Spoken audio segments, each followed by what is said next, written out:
Today we're in Warrensburg, Missouri on the Rethink Maguire Construction Manager at Risk project, in which Capital Paving and Construction is the construction manager.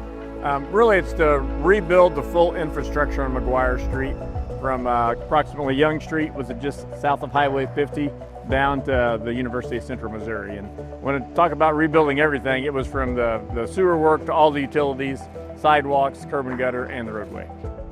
The infrastructure, the water, the gas, the sewer were older in these areas, so they needed to be improved, upgraded. The safety aspect of not having some of the sidewalks, the new lighting that we're going to have along the corridor.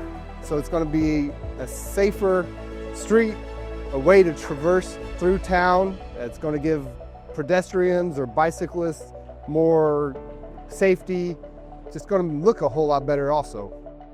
Whenever we're deciding which way to go or how to get the construction done, we looked at multiple methods of delivery, and after lots of discussions, we decided on this construction manager at risk, CMAR.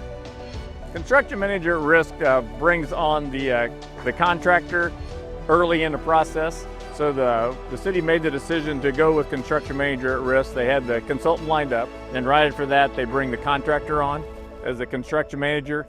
That way the contractor can work hand in hand with the city, their designer, and also all the utility coordination from the beginning of the project.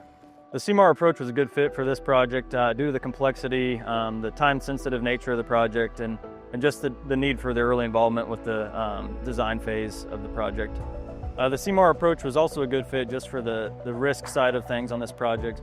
So the use of a risk register on the project allowed the team to set aside contingency dollars that would typically be in a contractor's bid and handle those and manage them on a risk register. So as changes occur during the project, we're able to not be sitting and waiting on change orders, but be able to make efficient, well-informed decisions to keep the project moving forward in an efficient manner so it was less impactful to the public. We've enjoyed the process. We see a lot of value with having the construction manager at risk involved in some of the design.